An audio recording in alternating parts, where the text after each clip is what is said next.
ये है Darbhanga news express. आप देख रहे हैं नंबर 1 स्थानीय न्यूज चैनल।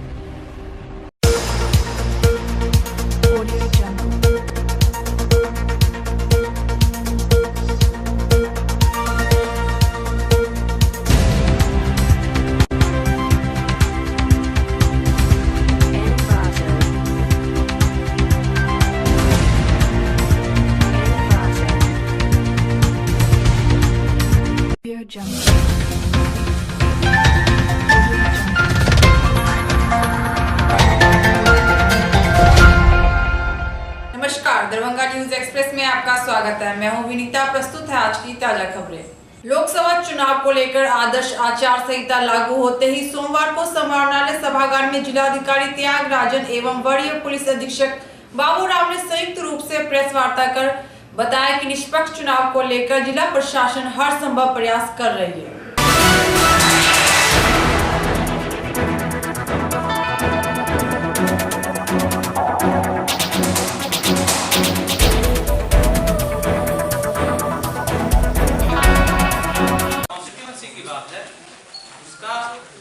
शेड्यूल नंबर 4 में इलेक्शन का नोटिफिकेशन इश्यू होगा 2/4/2019 को 2/4/2019 को नोटिफिकेशन होगा।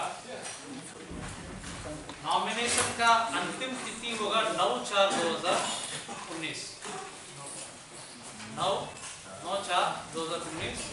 इसमें ध्यान रखने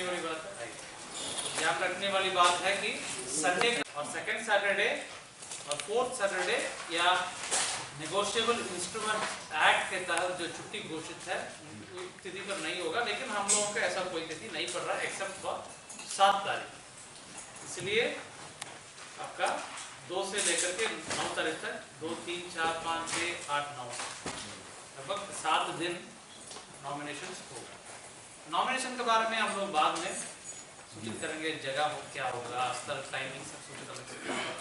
नॉमिनेशन का स्क्रूटनी 10/4/2019 को होगा।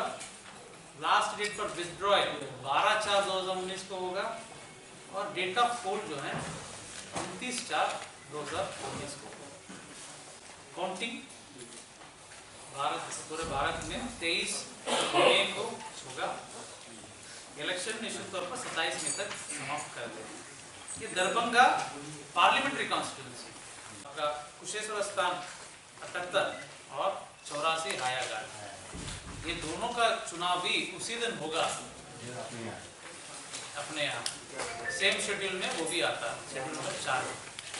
जहाँ तक जाले और केवटी विधानसभा क्षेत्र की बात है में 6 तारीख को। तो इस प्रकार 2 दिन दरभंगा जिला में चुनाव संपन्न कराया जाए।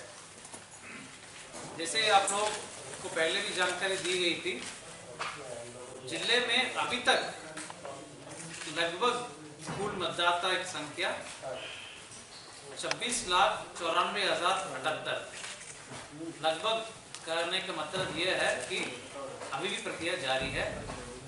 नॉमिनेशन के अंतिम दिन तक यानी 9/4/2019 तक जो लिस्ट होगा वही फाइनल माना जाएगा। उसी को हम लोग जो है मटेरियल में डाल करके प्रेसिडिंग ऑफिसर को दे देंगे, वो उस आधार पर चुनाव जी। पुरुष हो गए हैं एक 14,27,871। असामाजिक तत्वों, शराब, हथियार आदि का मूवमेंट रोकने के लिए 85 जगह को हम लोगों ने चिन्हित किया है जहाँ पर हम लोग वाहन चेकिंग करवाएंगे। इसमें SST की टीमें रहेंगी। इसके अलावा हम लोगों ने अपने थाना के अंदर में कुछ टीमें बनाई हैं जो टोटल 85 जगह को कवर करेंगे और इस पर वो लोग टाइम के हिसाब से कभी कभी जगह बदल के भी चेक करेंगे। सभी थाना को निर्देश दिया गया है कि जितने भी एंटी सोशल एलिमेंट हैं, खासकर जो शराब के बिजनेस में जिनका नाम आ चुका है, उन पे कांड दर्ज है या वो जेल जा चुके हैं, ऐसे सब लोगों के विरुद्ध निरोधात्मक कार्रवाई 107 की कार्रवाई और गुंडा पंजी में उनका नाम दर्ज कराने का निर्देश दिया गया है। हथियारों के सत्यापन की प्रक्रिया जारी है। जो लोग निर्धारित समय सीमा के अंदर अपने शस्त्र का सत्यापन नहीं करवाएंगे, उनका हथियार का लाइसेंस कैंसिल करने का प्रस्ताव समर्पित करने का निर्देश दिया गया है। अभी तक 2500 से ज़्यादा लोगों के विरुद्ध 107 की कार्रवाई का प्रस्ताव समर्पित किया गया है, जिसमें 1400 के लगभग लोगों से बॉन्ड भी भरवाया जा चुका है।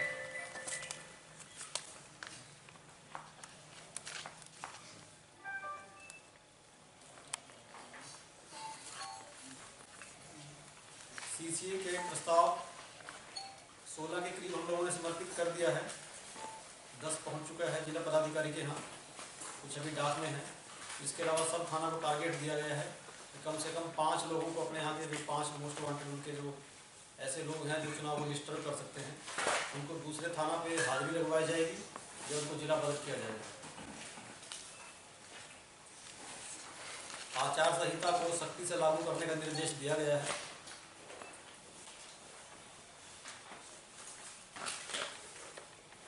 चौकीदार से लेकर पुलिस सब इंस्पेक्टर तक सबको ट्रेनिंग देने का, सबको ब्रीफिंग अवेयर करने का भी निर्देश दिया गया है। आज की मीटिंग में भी सभी एसएचओ, इंस्पेक्टर, एसडीपीओ को आचार संहिता के प्रावधान के बारे में और दूसरे कानूनी प्रावधानों के बारे में जानकारी दी गई है।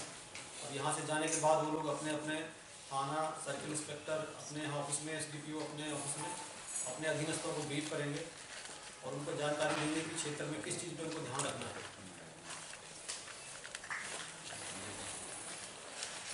कितने फोर्स इसमें आपके पास उपलब्ध है? फोर्स का अलॉटमेंट अभी मुख्यालय स्तर से आना बाकी है, लेकिन फोर्स की हमारे पास कोई कमी नहीं रहेगी। ललित नारायण मिथिला विश्वविद्यालय का 9वां दीक्षांत समारोह 12 मार्च को डॉक्टर नागेंद्र झा स्टेडियम में हर्षोल्लास के साथ मनाया जाएगा, जिसकी तैयारी पूरी कर ली गई है। इस मौके पर मुख्य अतिथि के रूप में कुलाधिपति लालजी टंडन, शिक्षा मंत्री कृष्ण नंदन प्रसाद एवं विश्वविद्यालय अनुदान आयोग के अध्यक्ष प्रोफेसर डीपी सिंह भाग लेंगे।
पीएचडी डिग्री के लिए और डीलिट के लिए स्टेज पर समारोह का प्रोग्राम रखा गया है, जो जिसे दीक्षांत समारोह कहा जाता है। और दीक्षांत समारोह ये आखिरी डिग्री होती है स्टूडेंट के लिए, और इसमें सम्मानित करने का हक होता है स्टूडेंट को, क्योंकि इसके बाद स्टेज प्रोग्राम पर कभी भी स्टूडेंट को सम्मानित नहीं किया जाएगा। और पीजी वाले को यहाँ सम्मानित किया जा रहा है, जो गोल्ड मेडलिस्ट है वो ऑल ओवर इंडिया में भी कहीं भी सम्मानित हो गए, लेकिन हम लोग का ये यूनिवर्सिटी है, यहाँ आखिरी बार सम्मानित किया जाएगा। उसके बाद हम लोग कुछ करते हैं तो सम्मानित किया जाएगा, अन्यथा नहीं किया जाएगा। तो पीजी वाले के लिए फिर से मौका आएगा, लेकिन मेरी आखिरी पढ़ाई है, मुझे फिर नहीं मौका मिलेगा। और मुझे ये आशा थी कि यहाँ आकर के मुझे सम्मानित किया जाएगा, जो मुझे नहीं दिया जा रहा है। ये मेरा हक है, मुझे सम्मानित किया जाने का। आपने विश्वविद्यालय पदाधिकारी से संपर्क की थी? हाँ, मैंने अभी VC साहब से बात करके आई हूँ। उन्होंने कहा कि मेरे पास समय नहीं है। समय क्यों नहीं है? आपने प्रोग्राम क्या सोच के रखा है? समय क्यों निकाला? दीक्षांत समारोह का मतलब होता है कि आप दीक्षांत जो दीक्षित हो गए हैं उनको समय देने के लिए, ना कि आप अपने गेस्ट के लिए और अपने लिए। आप लोग अभी अपनी ये समस्या बता रहे हैं। हाँ, इस समस्या से पहले नहीं, अभी हम लोग को अवगत हो, जब हम लोग बेइज्जती हुई है बैठ करके लिए। आज रिहर्सल के लिए हम लोग को बुलाया गया, लेकिन रिहर्सल में बस सीट पे बैठने के लिए बताया गया और बाकी सबको रिहर्सल। परंपरा पहले से चल रही है, किसी ने इसका विरोध क्या नाम है आपका? मेरा नाम नीवा कुमारी हुआ, मैं सुधारती हूँ हिस्ट्री से। है कि यहाँ PhD वालों को जिस सम्मान के लायक है उन्हें वो नहीं मिल रहा है। हमारे इस पगड़ी की और जो भी आपने दिया उसका सम्मान है कि यदि आप इन लोगों के आशीर्वाद से मिल रहा है तो सही है, नहीं तो बस कुछ खास इसका कोई मतलब ही नहीं है। ये दिया क्यों गया? हम लोग से एक्स्ट्रा पैसे भी लिए गए और फिर वैल्यू देगा। आप लोग किस चीज के छात्र हैं? और हम लोग से एक्स्ट्रा फी भी लिया गया है। 1200 रुपया एक्स्ट्रा फी लिया गया है, जबकि अन्य लोगों से 500 रुपया फी लिया गया। 1200 रुपया फी का तो हम लोग का कुछ होना चाहिए, लेकिन फी भी ज्यादा है और सम्मान भी नहीं है। ऐसा सम्मान क्यों हम लोग? प्रशासन की ओर से कहा जा रहा है कि आप लोग दर्शक दिखा पाए, बस हाँ, वहाँ बैठे रहेंगे बस। हम लोगों को राज्यपाल महोदय के हाथ से सम्मान नहीं मिलेगा। किसी भी ऑफिसर से नहीं स्टेज पर मिल रहा है। नवम दीक्षांत समारोह की तैयारी अपनी चरम सीमा पर है और हम लोग की पूरी कोशिश है कि आज रात तक 9 बजे और 10 बजे तक पूरी तैयारी हो जाए, कल के लिए कुछ न हो जाए। जैसा कि आपको मालूम है कि कल महामहिम जी कल 11:20 पे उनका हेलीकॉप्टर पहुंचेगा और वहाँ की औपचारिकता पूरा करने के बाद 11:30 बजे हमारे यहाँ नागेंद्र झा स्टेडियम में पधार जाएंगे। फिर करीब 15-20 मिनट का है, उसमें उनको थोड़ा सा चाय वगैरह देंगे, फिर उनको ड्रेस पहनाया जाएगा। उसके बाद वो मंच पे लगभग 12 बजे एकेडमिक प्रोसेसन के साथ मंच पे पधारेंगे। फिर 12 बजे से लेकर के करीब 1.5 घंटे का ये प्रोग्राम है पूरा, जिसमें 2 सत्रों के छात्रों को डिग्रियाँ दी जाएंगी और गोल्ड मेडल वितरित किए जाएंगे प्रत्येक छात्र। दोनों वर्षों को मिलाकर के 53 गोल्ड मेडल दिए जाने हैं और जैसा कि मुझे बताया गया है कि उसमें लड़कियों की संख्या 75 से 80% है, जो कि एक बड़ा ही उत्साहजनक है। लड़कियां हर क्षेत्र में आगे छात्रों में, क्योंकि भीड़ 3,000 की करीब भीड़ यहाँ पे रहेगी। 2500 छात्रों को दिया जा रहा है, लेकिन लगभग 3,000 से ज़्यादा लोग यहाँ पे उपस्थित रहेंगे। तो ट्रैफिक रेगुलेट करने के लिए हमारे पास 6 द्वार हैं और 6 द्वारों में पहले द्वार से जो हमारे मुख्य विशिष्ट अतिथि लोग हैं, MLA, MP और सीनेट के मेंबर, सिंडिकेट के मेंबर, वो लाएंगे। 2 गेट है, वो सिर्फ महामहिम राज्यपाल के लिए और उनके साथ आने वाली टीम के लिए रिजर्व है। 3 नंबर का गेट है जो हमारे यहाँ के अधिकारी और कर्मचारी और शिक्षकगण उससे आएंगे। 4 गेट जो है एक इमरजेंसी के लिए रखा गया है कि जहाँ पे 3-4 हज़ार की भीड़ हो, अगर कुछ इमरजेंसी होती है तो उस गेट का उपयोग हम लोग करेंगे। 5 गेट से जो है छात्र प्रवेश करेंगे, छात्रों के लिए और लड़कियों और छात्राओं के लिए अलग अलग गेट निर्धारित किया गया है। 5 नंबर का गेट छात्राओं के लिए है और 6 नंबर का गेट है लड़कियों के लिए है। और हर लड़के का एक सीट निश्चित है कि वहीं पर आकर के बैठेंगे। फिर कन्वोकेशन की प्रक्रिया पूरी होगी। ख़त्म होने के बाद सारे छात्र जो हैं जिस द्वार से आए हैं उसी द्वार से निकलेंगे और उनको एक रिफ्रेशमेंट का कूपन जो है, उनके जो डिग्री हम दे रहे हैं तो डिग्री के साथ ही दे दिया जाएगा और वो छात्र जो हैं बाहर निकलते उसमें अपने कूपन के आधार पर रिफ्रेशमेंट ले लेंगे। और मुझे पूर्ण विश्वास है कि जो हमारे यहाँ के शिक्षक हैं, अधिकारी हैं, कर्मचारी हैं, उनकी कर्मठशीलता और लगनशीलता के कारण जो है ये समारोह जो है अपने तरह का अभूतपूर्व। Laheriasarai public school housing colony Laheriasarai का 21वां वार्षिक उत्सव सोमवार को हर्षोल्लास के संग मनाया गया। कार्यक्रम का उद्घाटन बतौर मुख्य अतिथि MRM कॉलेज के प्राचार्य doctor Arvind Kumar Jha, chairman doctor Lal Mohan Jha, सलाहकार विशाल गौरव एवं सचिव रमन जी चौधरी ने संयुक्त रूप से दीप प्रज्वलित कर किया। इस मौके पर छात्र छात्राओं एवं नन्हे मुन्ने बच्चों ने अद्भुत सांस्कृतिक कार्यक्रम की प्रस्तुति की।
Super Mama. 1, 2, 3, 4.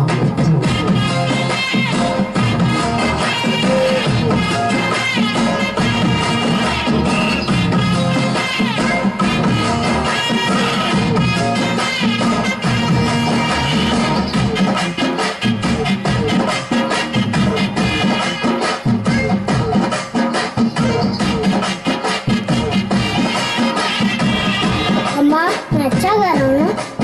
मम्मा बहुत चेंज कर देते।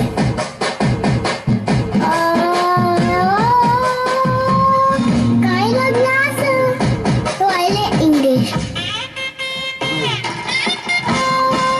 हैंड ग्लास ग्लास का मिल्क का वाइट। स्कूल का 21st एनुअल डे सेलिब्रेशन हम लोग आज मना रहे हैं। क्योंकि CBSE सिलेबस में सिर्फ किताबी ज्ञान ही काफ़ी नहीं है, उसके साथ साथ को स्कॉलस्टिक के लिए कल्चरल एक्टिविटीज एवं स्पोर्ट्स को भी ऐड किया गया है। आज चूँकि हमारे यहाँ वार्षिकोत्सव है तो बच्चे का पूरे साल भर में जो एक्टिविटीज हुई है सारे एक्टिविटीज के आधार पर बच्चों को फर्स्ट, सेकंड, थर्ड, प्रथम, द्वितीय एवं तृतीय पुरस्कार का वितरण किया जाएगा। साथ ही जो बच्चे का कल्चरल एक्टिविटीज है, चूँकि अगर कोई बच्चा बड़ा होकर के अगर मान लीजिए संगीत के क्षेत्र में या डांस के क्षेत्र में जाना चाहते हैं तो हम अपने बच्चे को इतना शिक्षा दे देते हैं जो आगे जो डांस स्कूल में या संगीत विद्यालय में जाएंगे तो उनको ये महसूस नहीं होगा जो हम कहाँ आ गए। क्योंकि इतना शिक्षा हम लोग स्कूल लेवल पे दे देते हैं जो जब वो उस विषय के विशेषज्ञ के रूप में अपना योगदान करना चाहेंगे तो उनको सहूलियत होगी, उनको कोई कठिनाई नहीं होगी। और उसी के पूरे साल भर में हम अपने बच्चों को जो सांस्कृतिक विद्या में जो शिक्षा दिए हैं उसका आज वो अपने अभिभावकों के सामने एवं मीडिया बंधु के सामने अपना प्रस्तुत करेंगे, जिससे कि उनका आगे क्या रुचि है उसके अनुसार वो अपना रास्ता तय करेंगे, क्योंकि यही बच्चे हमारे राष्ट्र के निर्माता हैं। अनुसूचित जाति जनजाति के बीच दलित महादलित का भेदभाव समाप्त कर संवैधानिक भाषा का प्रयोग करने सहित 5 सूत्री मांग के समर्थन में अखिल भारतीय दुस्साहस उत्थान परिषद दरभंगा के तत्वाधान में सोमवार को विजय कुमार पासवान की अध्यक्षता में समाहरणालय के समक्ष 1 दिवसीय धरना दिया गया।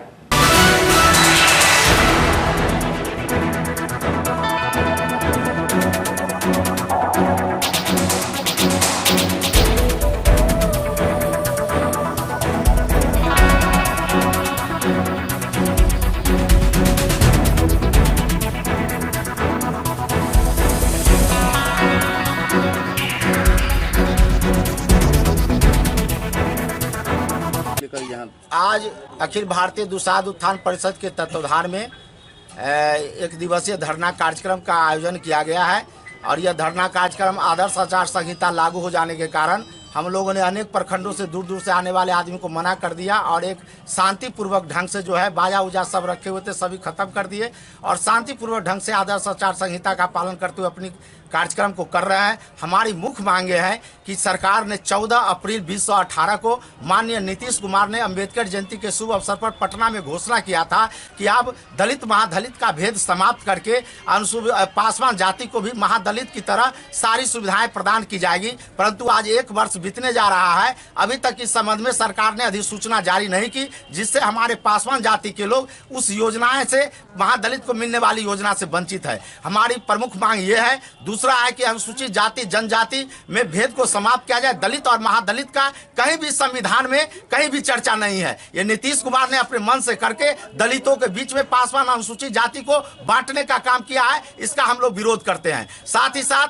अनुसूचित जाति छात्रों को, तकनीकी छात्रों को, इंजीनियर ट्रेनिंग छात्रों को जो छात्रवृत्ति प्रदान की जाती थी, उस छात्रवृत्ति में भारत सरकार ने काफी भारी पैमाने पर कटौती कर ली है, जिसके कारण हमारे जो छात्र हैं जो बाहर में पढ़ते हैं उन्हें काफी कठिनाइयों का सामना करना पड़ता है। और हमारी एक और मांग है कि हमारी जो पूज्य देवता है राजा सलेश चौहरमल, इनकी जो है सो हरेक दरभंगा सहित बिहार के हरेक कोनों में चौक चौराहों पर इनकी मूर्ति प्रतिमा स्थापित की जाए और इनके जीवनी को बच्चों के पाठ्य पुस्तक के कार्यक्रम में शामिल किया जाए। यह हमारी मुख्य मांगे हैं। क्या नाम हुआ? मेरा नाम विजय कुमार पासवान हुआ। हम अखिल भारतीय दुसाध उत्थान परिषद के जिला अध्यक्ष हैं। अखिल भारतीय दुसाध उत्थान परिषद जिला दरभंगा के बैनर तले हम 5 प्रमुख मांगों को लेकर के आज धरना पर अपने जातीय समूह के साथ बैठे हैं।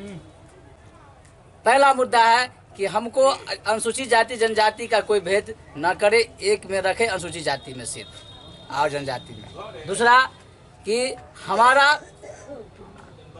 आरक्षण को अन्य लोगों को, दबे कुछ लोगों को जो जोड़ रहा है, उस जोड़ने के लिए हम लोग को कहीं से कोई तकलीफ नहीं। हमारा प्रतिशत 15 से 95% बढ़ाया जाए, क्योंकि हम 95% लायक हैं और वह सत्य बात है। दूसरी बात, तीसरी बात कि हमारे रोस्टर से जो छेड़छाड़ किया गया है उसको सही करके, उस रोस्टर को, आरक्षण रोस्टर को सही करके लागू किया जाए, जिससे सहायक प्रधानाध्यापक की नियुक्ति में विश्वविद्यालय के तहत आरक्षण कोटा में लोग अनुसूचित जाति या पिछड़ी वर्ग के लोगों को आने में सुविधा हो।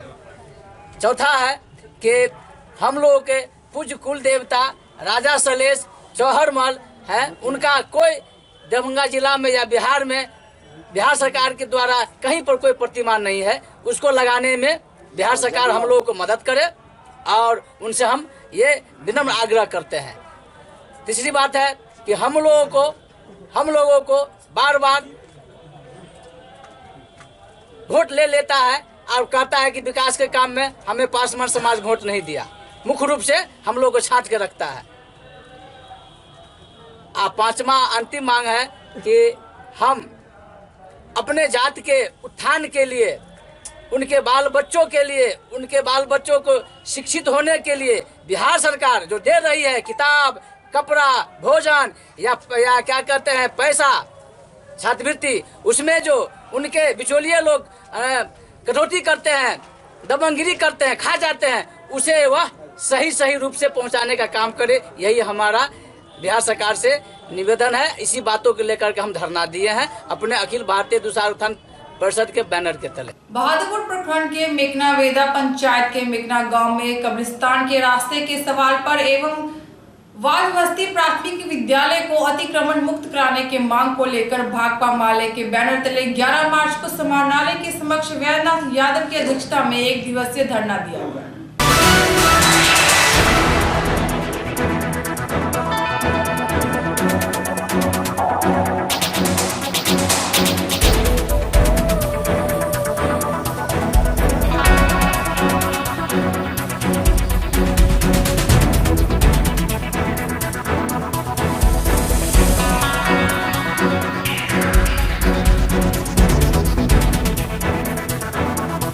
भाकपा माले का 1 दिवसीय समाहरणालय पर धरना है। हमारा 5 सूत्री डिमांड है जो समाहरणालय में हम उसको मांग पत्र को समर्पित करेंगे। मेन हमारा सवाल है कि जो यहाँ दरभंगा जिला में दलित टोला है उसको संपर्क पत्र से जोड़ा जाए और बहादुरपुर का जो मेकना गांव है जहाँ कब्रिस्तान का सवाल है, उसके जाने आने का रास्ता का सवाल है। ये बरसों से यहाँ दरभंगा जिला प्रशासन लंबित रखे हुआ है। हम उस सवाल पर भी धरना के माध्यम से कहने के लिए आए हैं कि अक़लियतों का रास्ता, वहाँ जो कब्रिस्तान जाने का रास्ता है, उसको अविलंब खोला जाए। इसी सवाल पर हमारा 1 दिवसीय आज भाकपा माले की ओर से 1 दिवसीय हमारा समाहरणालय पर धरना है। बहादुरपुर प्रखंड के गोचला बर्तर गांव के लोग, हनुमान नगर प्रखंड के गोरियारी रामदास टोला के लोग और बेनीपुर नगर परिषद के मझौरा गांव के गरीब संपर्क पत्र दिलाने की लड़ाई लड़ रहे हैं, लेकिन आज तक अब दूसरा चुनाव भी होने वाला है, लेकिन प्रशासन ने उन टोले के लोगों को रास्ता नहीं दिया। अभी 1 साल से लगभग बहादुरपुर प्रखंड में मेकना गांव में मुसलमान लोग कब्रिस्तान तक जाने का रास्ता की मांग कर रहे हैं। अंचल प्रशासन, ब्लॉक प्रशासन ने उनके सवालों को हल नहीं किया। तो आज भाकपा माले के तरफ से हम एक दिवसीय धरना के माध्यम से जिला प्रशासन को हमने पिछले दिन भी सूचना दिया था कि हम संपर्क पथ जोड़ो आंदोलन जो चला रहे हैं, कब्रिस्तान में जो वैधानिक तौर पर रास्ता चाहिए कि नहीं चाहिए, अगर चाहिए तो आप रास्ता कब दिलाएंगे, इन्हीं सवालों पर आज ये धरना हम कर रहे हैं और एक ज्ञापन हम जिला प्रशासन को भेजेंगे। हम उम्मीद करते हैं प्रशासन जल्द ही इस मसले को हल करेगा, अन्यथा आने वाले दिनों में और हम जन आंदोलन को तेज करेंगे। और 2019 का जो लोकसभा चुनाव है, हम दरभंगा के जनता से अपील करेंगे कि बंद मिल, बाढ़ सुखाड़, किसान मजदूरों के बास आवास का सवाल, ये रास्ता का सवाल, कब्रिस्तान में जाने का रास्ता का सवाल, इंसाफ का सवाल आने वाले दिन का चुनाव का मुद्दा बने, ये हमारी कोशिश हो। आज की खबरें अब यही संपन्न हुई। दीजिए विनीता को पूरी टीम के साथ इजाजत। धन्यवाद।